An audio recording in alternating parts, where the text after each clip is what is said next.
been a while there. Almost forgot to put my headphones on with that month-long vacation. Welcome back to the program. I think we've been about a month off. If I'm standing correct. And it was a good month to take off. November's a little slow, but anyway, back here to take you all the way through the playoffs and to the end of the season. Lots of interesting stuff going down as I return to the program. I mean, you got 3 teams with locked up spots. Team Stud, obviously, who rolled through the whole year at 10-2. Team Puggy, who pretty much did the same thing at 9-3, and the Bricktown Goose Hunters, who I doubted all year, ended up getting that 3rd seed at 7-5. So congratulations to Derek Cavolas on doing that. But the former champions, who I was saying all year it was gonna come down to them, and D-Walt, my surprise team, are all tied at 6-6 for that last spot. Things getting interesting here. Team Walsh went on a 4-game win streak.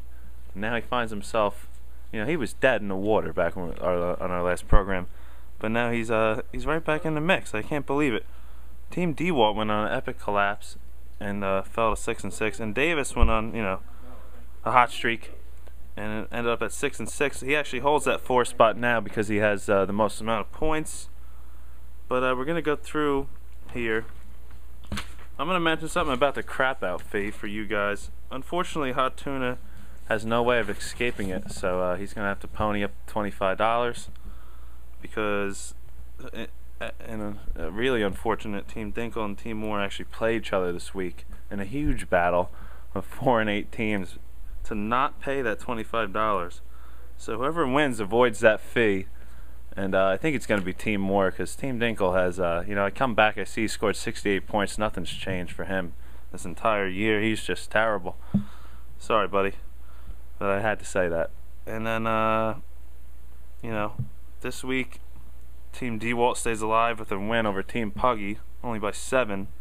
Same with Davis. So lots of tight games here. Only win by 4 over Team Stud, a crucial win. You know, Walsh must have been devastated about these wins. I didn't even look at that. My God. But anyway, the trophies were Team Walsh scored 138. He had the best week. Best running back was Team Cole with Beanie Wells at 28. The best defense was Team Goose. He had the Ravens 21 on that Thanksgiving night, beat down on the Niners. And the shit award, you know, I know it goes without saying, Dinkle 68.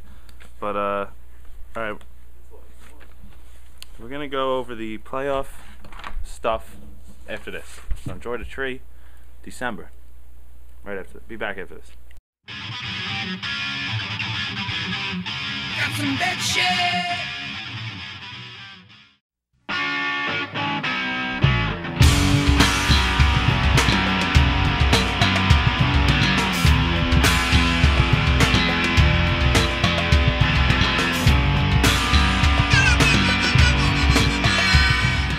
Alright, welcome back to the program. We left you for a little bit. I was on vacation with the wife, Smooth Tina, in the Virgin Islands. We had a nice time, you know. We went down there, drove the Jeep, saw the poor people, everything.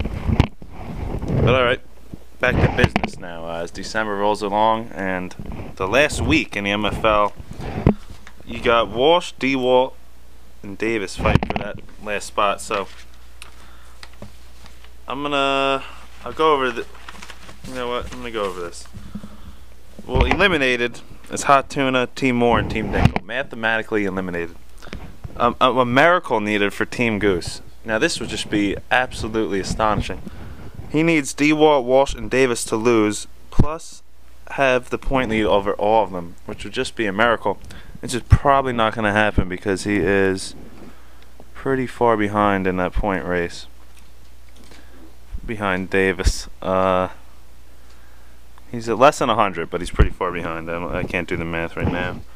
Alright, so D-Walt is in with a Davis or a Walsh loss. Davis is in with a D-Walt Walsh loss. Walsh is in with a D-Walt Davis loss. But if in the event all 3 win or 2 win of them, but Davis has 1345. He leads with the point total. And D-Walt's right behind him, -8. So he's got to win more than 8 over Davis to get that point lead. So he's got to get 9 point, 9 points better than Davis this week with the win. And then Walsh is back 22. Going to be a little harder for him to get that 23-point victory. More than Davis, and 15 more than D. Walt if D. Walt wins. So that's how that's going to end up. And I got to say, Davis in the driver's seat right now, obviously, but the point total. Plus he's playing Team Hot Tuna, who unfortunately sits in last. Can't avoid the crap out phase, so I have a hard time believing that he's even going to pay attention in this week, since he's a finish as worse as you can in this league. But out of respect, I think he'll set up the best lineup he can get. But I'm gonna go with Team Davis to make the playoffs. It's hard not to. You got Team Goose playing Team Walsh. Goose had a tough season. He lost 6 in a row, I believe. But I don't know. D. Walt's playing stud, obviously the top team in the league. It just all works out for Davis, but you never know. You never know in fantasy. It's all luck, so who knows? It's going to be a crazy week, that's for sure. But the other big game is Team Moore and Team Dinkle. Why is it a big game? Because they're playing to avoid the crap out fee. It's kind of funny how it worked out that way. Both 4 and 8. Someone's got to finish 7th, right? 7th? 8th. Okay, someone's got to finish 8th. And the 9th and 10th teams will be paying that. I'm going to go with Team Moore to win that one. Because Team Dinkle, he can't put up points. I don't know what it is. But he's got Adrian Peterson, I believe, and I think he's coming back this week. Right? Should be. Yeah, I think he's coming back this week. But that's pretty much it. With the crap out fees and, the playoff situations and all that.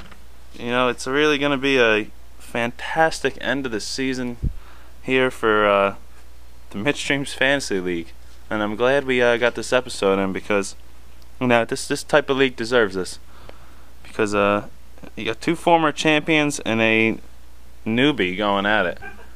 So we'll see what happens. Team Goose, don't give up. Miracles happen. USA beat Russia in 1980. Happens. All right, next week for the playoff preview, we should have a guest. It might be Evan Daniels for all you old timers out there. He might be coming back. He's been in India for 2 years, but I think he's gonna come back and join us here in Old Mascot, New Jersey. But anyway, good luck to all you guys fighting for a spot. It's gonna be a hell of a weekend. Good luck to Moore and Dinkle, who's ever trying to save $25. But anyway, you guys have a good week, and Merry Christmas. We'll be back next week for sure. Take care, everyone.